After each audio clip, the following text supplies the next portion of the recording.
Hola, soy Axel Gabriel Vázquez Martínez. Hoy me gustaría presentar el tema de flujo de transición y flujo laminar. Ah, pero con ello debemos hablar más acerca de un tema primordial como es el número de Reynolds. El número de Reynolds, ¿qué nos va a querer decir? Este número es uno de los números más adimensionales en la mecánica de fluidos, ya que es un tema básico o primordial enseñar este tipo de temas. Pero, ¿qué nos quiere dar a entender el número de Reynolds? Bueno, el número de Reynolds nos va a ayudar a identificar a priori si es un flujo laminar, un flujo de transición o un flujo turbulento. Esto se llega a apreciar más a través de un diagrama en los cuales nos va a mostrar las diferencias a través de un flujo laminar, un flujo de transición o un flujo de transición. Pero, ¿qué nos quiere llegar a entender este número? Este número nos va indica la relación entre las fuerzas de inercia y las fuerzas de viscosidad de un fluido. A través de la física podemos entender que la inercia se manifiesta en cualquier cuerpo que sufre una aceleración o una desaceleración. En cuanto a su fórmula, se puede entender que la fuerza es igual a masa por la aceleración, pero ahora vamos a añadir un tema de mecánica de fluidos, como se puede entender como un flujo, un fluido. De esta forma vamos a añadir la fuerza es igual a la densidad por la longitud por la viscosidad del fluido. De esta forma vamos a tener la fuerza de aceleración de un fluido. De la siguiente manera se puede entender que las fuerzas de viscosidad son aquellas que se oponen al movimiento libre de un fluido interno de sus partículas. Bueno, ahora hablando de flujo laminar, el flujo laminar se mueve en capas paralelas. En dinámica de fluido se puede llegar a entender o tener como característica que el flujo laminar tiene trayectorias suaves y regulares en partículas del fluido, en contraste con el flujo turbulento que tiene como caracteriza un flujo o trayectorias irregulares en partículas del fluido. El fluido fluye en capas paralelas con una mezcla lateral mínima. Con ello podemos llegar a entender que es un flujo aerodinámico o un flujo de viscoso. En cuanto el número de Reynolds llega a ser menor a 2000, se puede llegar a entender o clasificar que el flujo no se separa del tubo de pared. Con ello se puede dar el número de flujo laminar. Las propiedades físicas del fluido son determinantes para la transferencia de calor en esta zona, lo cual resulta inherente en términos de transferencia térmica. Las capas de fluido fluyen a través de manera regular en diferentes velocidades, en corrientes observables. Se pueden entender diferentes diagramas a través del número de Reynolds a través de un tubo de pared, un tubo liso y un tubo corrugado, el cual si es un flujo menor a 2000 de número de Reynolds no existe la corrugación necesaria para identificar una diferencia a través de ellos.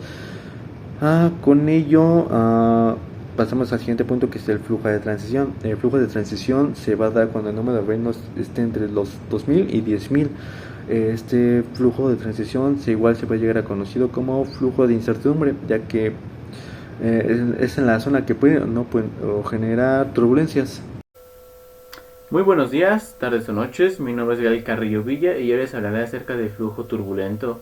Primero que nada, necesitamos distinguir este significado para saber y podernos enfatizar exactamente de lo que estamos hablando.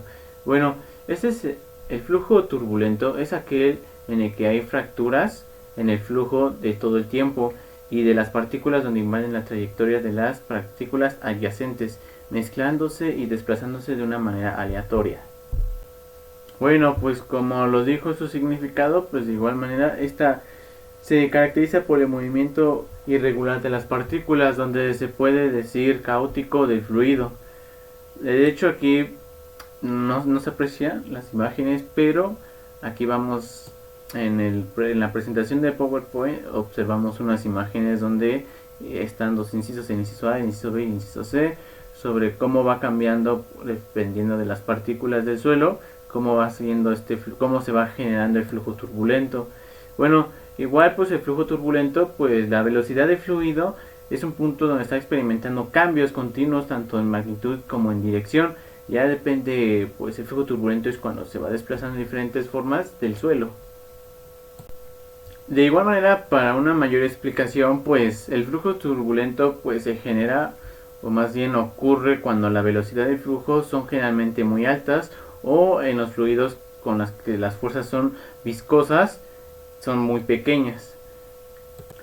Esta turbulencia puede originarse pues por la presencia de paredes en contacto con el fluido, por la existencia de capas que se muevan a diferentes velocidades. Bueno, igual pues se han intentado diferentes técnicas para reducir el valor de número de Reynolds crítico, que este es el valor que se empieza a producir por el flujo turbulento, pero la mayoría tiene una desventaja de que también aumenta la resistencia del fluido al fluir, y pues igual también encontramos una imagen en la diapositiva donde explica pues el perfil de una velocidad turbulenta. Aquí está también originado tanto el flujo laminar y el flujo turbulento, donde presentan simples fórmulas, ¿no?, para poder sacar estos perfiles de turbulencia, que más a detalle lo veremos, donde las capas del límite pueden ser laminares o turbulentos, como ya había explicado, dependiendo del valor del número de Reynolds.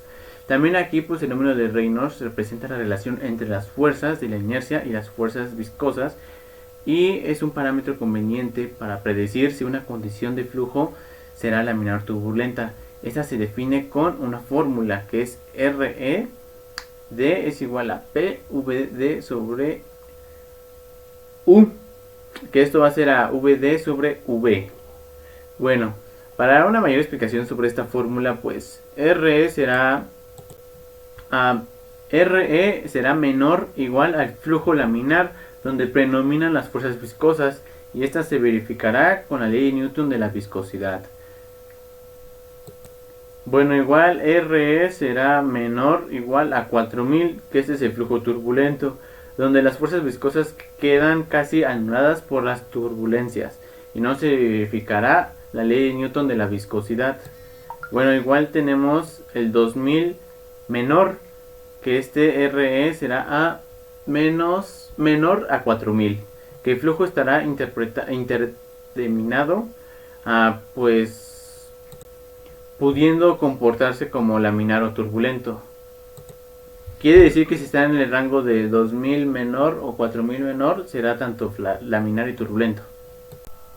Bueno, de igual manera, pues para este flujo, bueno, para diferenciar tanto el flujo pues turbulento y laminar, pues aquí ocupamos unas fórmulas de número de, bueno, no son fórmulas, sino son para diferenciar, ¿no?, de número de Reynolds. Bueno, pues debemos saber que está constituido por el número adimensional y predice la turbulencia del flujo, donde si es menor a 2000 va a ser flujo laminar, si es de 2000 o a 3000 probablemente será flujo turbulento, y ya si es mayor a 3000 será flujo turbulento. Esto nos ayudará mucho para diferenciar qué flujos serán los que vamos a saber, ¿no? Y también pues aquí ocupamos algunas fórmulas de flujo turbulento, donde RE será Reynolds, ¿no?, que va a ser a P por U por L entre U. Y también otra fórmula que da será Reynolds, que será P por V al cuadrado por L al cuadrado, que es la longitud, sobre U por L por V. Estas fórmulas nos van a ayudar mucho para hacer cálculos de estos ejercicios. Y pues para una mayor explicación, pues el número de Reynolds cuenta con el número adicional que relaciona las fuerzas inercias con las fuerzas viscosas por unas condiciones dadas del flujo, ¿no? Que pues más que nada Reynolds va a ser igual a las fuerzas inerciales entre las fuerzas viscosas. Y bueno, pues aquí también tenemos un ejemplo en la diapositiva, donde nos ayudará a diferenciar tanto el flujo laminar y el flujo turbulento de Reynolds. Bueno, dada toda esta explicación, pues ¿dónde se aplica el flujo turbulento, no? Principalmente pues se da en el flujo del agua en los ríos o en el movimiento del aire acerca de la superficie de la tierra, pues donde algunos ejemplos típicos de flujos turbulentos pues pueden ser de las partículas, donde se mueven en trayectorias irregulares que son suaves ni fijas, que no pueden ser suaves y no fijas. Bueno, igual es importante pues destacar que la ley de Darcy se refiere a una velocidad medida y un área total de la sección transversal que define de las reales, y estas dependen del acomodo de las partículas sólidas que constituye el acuífero. Bueno, y gracias a este flujo turbulento pues también podemos destacar que existen algunas determinaciones de la permeabilidad en el campo pues de los suelos, ¿no? Haciendo algunos ejemplos como ensayos de bombeo, también ensayos de descenso en pisómetros, también algunos métodos de trazadores, pues donde también tienen sus fórmulas, ¿no? Tanto como porosidad, el gradiente hidráulico y la velocidad real del agua subterránea. También podemos destacar métodos de superficie, donde se divide los métodos indirectos, y ahí serán cálculos para la consolidación y la granulometría. Prácticamente todo esto es en laboratorio, porque también viene el cálculo de potencial hidráulico, la presión efectiva y la presión del poro, y de igual manera será la presión efectiva de la cantidad de la que de la que se está tomando en cuenta. Bueno, y para concluir, pues de igual manera hay gráficas donde podemos determinar el flujo turbulento, donde graficaremos tanto la velocidad y la distancia, ¿no?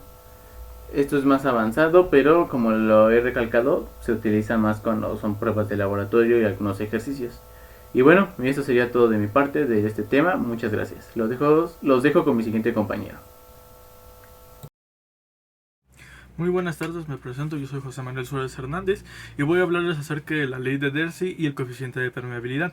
La ley de Darcy, habla acerca de la situación que maneja precisamente el material subterráneo, más bien el material líquido que esta maneja dentro del material poroso. Esta ley se realiza a partir de 1856 y depende de varias investigaciones. Básicamente aplica para descubrir velocidades del flujo de agua expresadas a la matemática. Esta mantiene una fórmula Q, que es el gasto de descarga o caudal, mejor conocida en metros cúbicos sobre segundo. La fórmula habla que es Q igual a K por H por H4, H3 sobre L por A. O igual se puede colocar como K por I por A. La L tenemos que es la longitud de lo que mide en metros la muestra. La primera K es la que habla acerca de la constante de lo que tenemos de nuestra muestra. El H3 es una de las alturas de plano de referencia. Y el H4 es la segunda parte que se ocupa igual de la altura sobre el plano del tubo colocado en la salida de la capa filtrante. La A, pues tenemos que es el área de la sección transversal, y esta se demuestra en metros sobre segundos. Tenemos que esta ley se representó como parte de del cambio en la ciencia hidrogeológica, y esta, en base a estudios físico-matemáticos, es posterior al flujo del agua subterránea. Dentro del laboratorio se ocupó un pequeño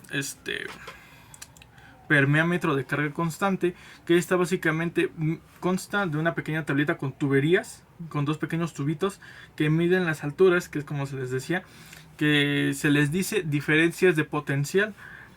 Tenemos también el gradiente hidráulico, la parte de la sección que es como un tubo un poco más largo y grande en forma horizontal, y la llave, que es lo que se conoce como el caudal, para liberar toda la presión. Y tenemos un pequeño recipiente aparte, que mide el nivel de la constante. Bueno, así es como se maneja en el pequeño dibujo, ¿no? Tenemos que en parte de los extremos un depósito elevado a nivel constante. En el otro extremo se regula el caudal de la salida mediante grifo.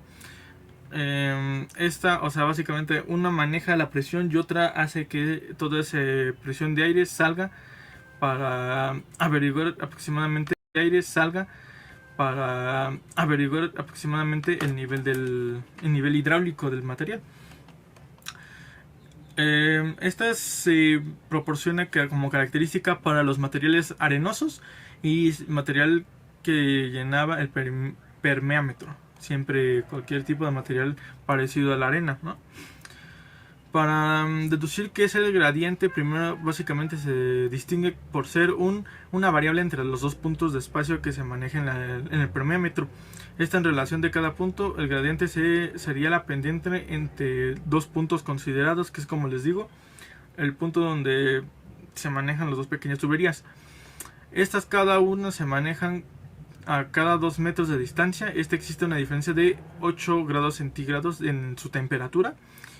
Y bueno, digamos que en uno de ellos queda aproximadamente de 4 grados centígrados sobre metro.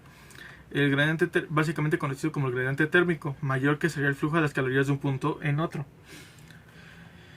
Haciendo un pequeño paréntesis, en el laboratorio el permímetro se sitúa verticalmente y con el flujo ascendente para facilitar la evacuación del aire. O sea, uno baja el líquido y otro lo sube para emular la situación del común del flujo subterráneo. Luego, ahora voy a explicarles lo que es el flujo de varias capas de permeabilidad equivalente. Tenemos que, a partir de la ley de Darcy, estas se manejan ya no solamente por pasos dentro de un laboratorio, sino que aquí ya, además de usar un permeámetro, se manejan por diferentes capas del material. Suponemos que tenemos la capa homogénea y isótropa. Habla acerca permeabilidad o conductividad hidráulica equivalente, que es un valor global que podemos asignar como capas o con la unidad K. Aquí se distinguen dos versiones de esta versión, que es KH y KV, que es equivalente horizontal y equivalente vertical. Dentro de esta misma se considera que si el flujo es paralelo, las capas los dos sondeos se suponen abiertos, a que indican que el gradiente provoca el flujo. Y todo esto se calcula con la siguiente fórmula, que es KJ por BI sobre B. KJ habla de la conductividad hidráulica de cada una de las capas. BI habla el espesor de las capas, y la B el espesor total de todas las capas, de la suma de todos los espesores. También se puede tener en cuenta la transmisibilidad, que esta habla de K por espesor de todo esto por espesor de todo esto. Tenemos que también que esta se ocupa también en el flujo horizontal, y normalmente por día se maneja cada 95 metros por día, sobre día. O sea, básicamente una capa irreverente o es irrelevante de forma intermedia. Ahora, el flujo vertical se maneja que puede ser 2 metros por día. Unos centímetros de material poco permeables incluyen más el valor global de 10 metros de material muy permeables. Ahora, eso fue para una de las versiones del flujo, que era el flujo paralelo. Si hablamos del flujo perpendicular, las capas ya suponen que indican que el gradiente provoca el flujo de manera diferente, y esta se demuestra como KV. Tenemos que KV demuestra otra fórmula, es igual a B sobre BI sobre KI, sobre KJ, perdón. Son las mismas tipos de fórmulas, solamente que aquí ya cambia un poquillo, porque es sobreponer uno sobre otro en los espesores. Ahora, tenemos también los valores típicos con los que se están manejando las conductividades hidráulicas. Tenemos que para las arcillas K es menor de 10 a la menos 3 centímetros sobre segundo. Luego, para los silicios tenemos menos 10 sobre... Perdón, hubo un pequeño error. Hablaba de que los valores típicos en arcillas era K, era menos que 10 a la menos 9 centímetros sobre segundo. Luego tenemos los sílices, que es menos 10 a la menos 9, es menor que K, menor que 10 a la menos 6 metros sobre segundo. Aquí no está manejando centímetros, ya lo está manejando por metros.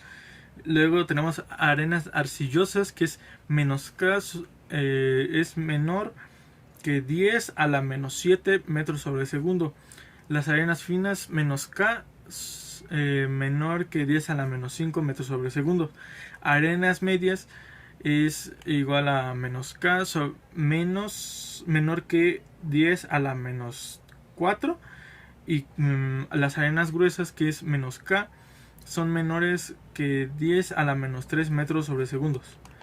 Luego tenemos lo que es la parte de la variación de conductividad hidráulica. Esta se maneja en las variantes de conductividad hidráulica. Esta se maneja en las variantes de los fluidos de cinemáticas entre B1 y B2. Tenemos que K1 maneja lo que es la conductividad hidráulica que circula en el fluido. Y K2, que es la conductividad hidráulica que maneja el fluido de viscosidad, pero una segunda resultado de la prueba. Si en ambos casos el fluido es el agua, la viscosidad varía con la temperatura. Y aquí hay una pequeña tabla con diferentes proporciones de los grados centígrados que se manejan a partir del 0 hasta el número 39. Aquí manejan la tabla que son las temperaturas en centígrados, la densidad de 10 a la 3 kilogramos por metro cúbico, la viscosidad dinámica y la viscosidad cinemática, Kent-Stokes, así es como se maneja. Bueno, y a partir de aquí, por mi parte ya sería todo, y gracias por su atención. Buenas tardes, compañeros y maestro, mi nombre es Pérez Cuevas Manuel Tonatiu. Yo les voy a hablar sobre el tema 5.3, que se relaciona con los métodos para obtener la permeabilidad de los suelos, o también llamada conductividad hidráulica. Y bueno, procedemos con la presentación, y cabe mencionar que pues estos métodos y estos datos que se obtienen tras estos ensayos son muy importantes y son relevantes para la ingeniería civil. Vale, con esto pues iniciando, los métodos principalmente se rigen en directos e indirectos, los cuales los indirectos pues no nos dan una idea como tal exacta de los datos que necesitamos para realizar un proyecto, una construcción en tal suelo, ¿no? Como tal, los indirectos nos dan solamente una idea de cómo se comportará el suelo, pero no nos dan datos concretos. Por lo que pues procedemos a los métodos directos, que son más importantes pues para nosotros, ¿no? Para nosotros como estudiantes, conocerlos más a fondo. Principalmente existen dos métodos, como lo vemos en la imagen, pues funcionan de diferentes maneras, etcétera. Por eso los analizaremos un poco más a detalle. El primero pues es el permeómetro de carga constante. Como su nombre lo dice, tendrá una carga constante. Y bueno, ¿en qué consiste? En el esquema pues podemos apreciarlo mejor, pero pues consiste en una muestra de suelo que está confinada en un recipiente de vidrio, ya sea, no sé, circular, prisma cuadrado, etcétera, de diferentes formas. El chiste es que pues será una área de suelo conformada y en sus extremos pues está confinada más bien por piedras porosas, o ya sea malla, para que pues esa muestra se retenga ahí y solamente haya filtración de líquidos. Esta obviamente tendrá un área, tendrá una longitud, y se estará vertiendo agua constantemente hasta que termine el ensayo, para que toda el agua de la que vacíe el ensayo y la que entre sea constante. En estas dos, y hay una diferencia de altura de la que entra y de la que sale, para poder proceder con las fórmulas que vemos en la parte de la derecha, que es el gradiente hidráulico, es el cociente de la altura entre la longitud de la muestra de suelo. La permeabilidad como tal está en función de la velocidad, de la longitud, divididas entre la altura, el área total de la muestra y el tiempo con el que se realiza la filtración. Y por último la velocidad, que será igual al coeficiente de permeabilidad multiplicado por el área, por el gradiente hidráulico y por el tiempo a su vez. Cabe mencionar que pues estas fórmulas y todo este ensayo pues se rige por la ley de Darcy, ¿ok? El siguiente es el permeómetro de carga variable, y como vemos en el esquema pues es muy diferente. En este caso solo tiene un tubo vertical, el cual pues llega a una muestra de suelo, obviamente también una longitud, una área establecida, pero ese tubo vertical se introduce agua, y obviamente en una diferencia de tiempo va a haber una diferencia de altura de agua, obviamente va a vaciarse, va a filtrarse. Y con estos datos obviamente obtenemos un par de ecuaciones, el cual pues nos ayudará, como les comentaba, son diferencias de altura y diferencias de tiempo, pues igualando las ecuaciones podemos realizar el método de integración y así obtener pues el coeficiente de permeabilidad, el cual pues vemos en la fórmula sería 2.3 como constante, que multiplica la longitud, el área del tubo, dividida entre el área total y el tiempo de la filtración. Multiplicando todo esto el logaritmo de la altura dividida obviamente la altura inicial de la altura final, básicamente, y también está regida por la ley de Darcy. Una nota importante es que los permeómetros antes mencionados se utilizan solo en muestras de suelos permeables, sí permeables, como son la arena, los limos, o puede ser una combinación de estos dos, puesto que en los suelos granulares podemos observar en la presentación que es un sistema muy parecido, pero la columna de agua esta vez con la que se va a tomar el ensayo va a ser igual al área del mismo suelo y va a ser verticalmente. Y pues obviamente va a cambiar un poco las fórmulas, pero pues el concepto es el mismo, ¿no?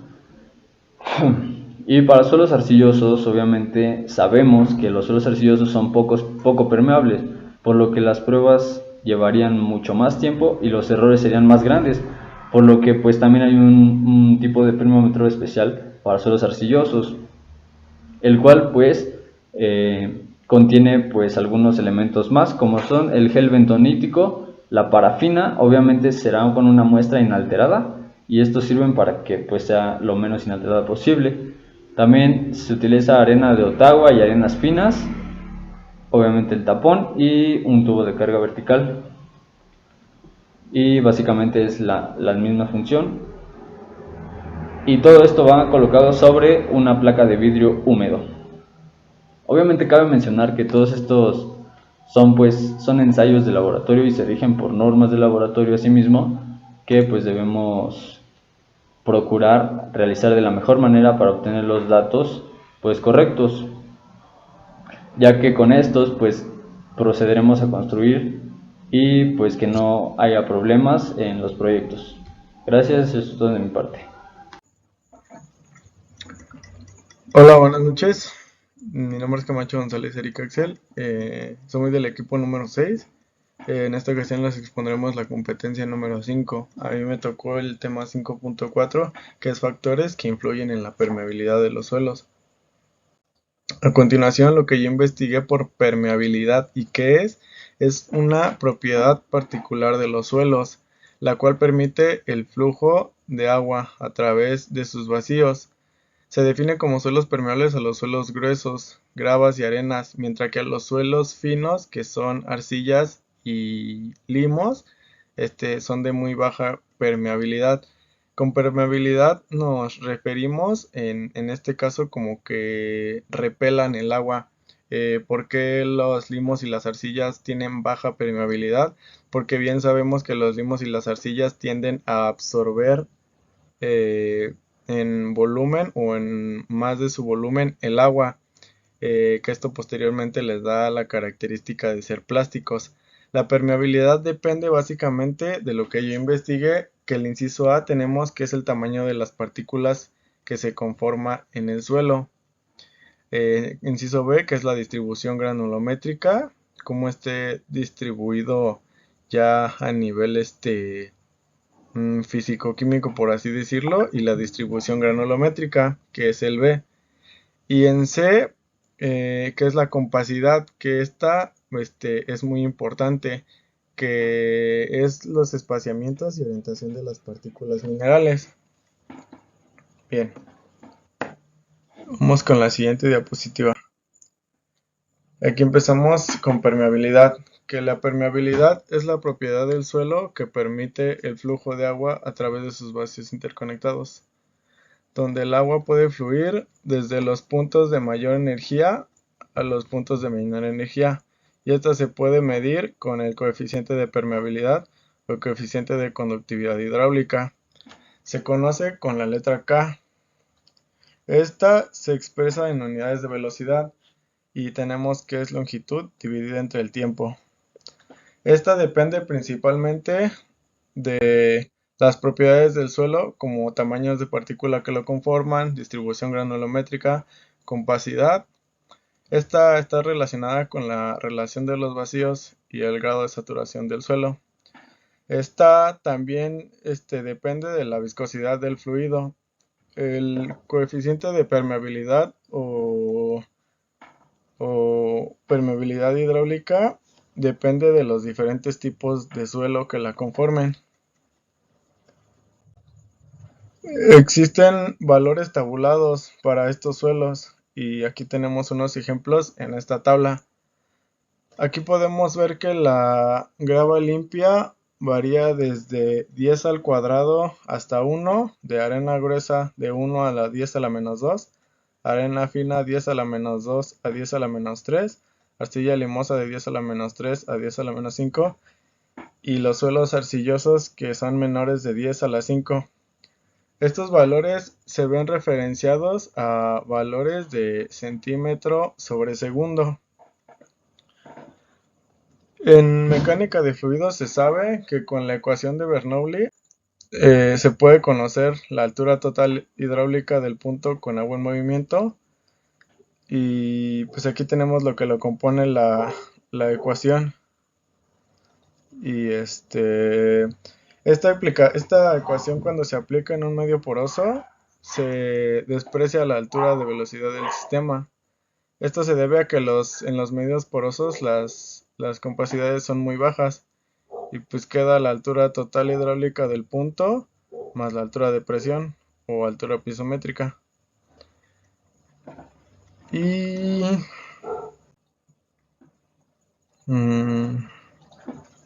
a ver, permítame tantito.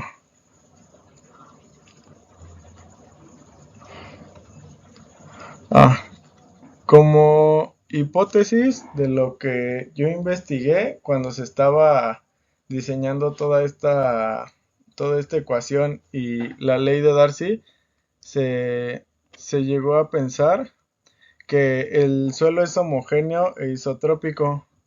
¿Esto qué quiere decir? Que el suelo es homogéneo e isotrópico. También el suelo es rígido y esto quiere decir que la distribución de poros y la relación de vacíos y la porosidad siempre se van a mantener. La fuerza de inercia es despreciable comparada con la viscosidad, que no es despreciable. Y bueno, se preguntarán cómo se determina la permeabilidad. Se puede recordar que es una ley que se descubrió experimentalmente por Darcy. Y en laboratorio nosotros podemos usar instrumentos para medir esta permeabilidad. En este caso, estos son permeómetros y existen de dos tipos, que son de carga constante y de carga variable. Y en general, pues se puede decir que las variables de velocidad pueden ser expresadas en un gráfico. Y aquí está el gráfico que expresa el gradiente hidráulico y la velocidad. Y aquí tenemos que es la zona 1, que es la zona de flujo laminar. Y aquí el gradiente hidráulico se aumenta, pero el flujo sigue siendo laminar. Pero tienen una relación lineal y es ascendente. La zona 2 es la zona de transición, donde el flujo se empieza a volver turbulento. Y en la zona 3 vemos que es la zona de flujo turbulento, y esto generalmente sucede en los suelos gruesos, ya que la velocidad del agua es significativamente alta, y la relación entre gradiente hidráulico y la velocidad deja de ser lineal, y empieza a tomar este comportamiento. Y esto solo es para flujos laminares, ya que son velocidades muy pequeñas, y deja de ser válida para condiciones de flujo turbulento. Y bueno, pues por mi parte ya sería todo. Muchas gracias.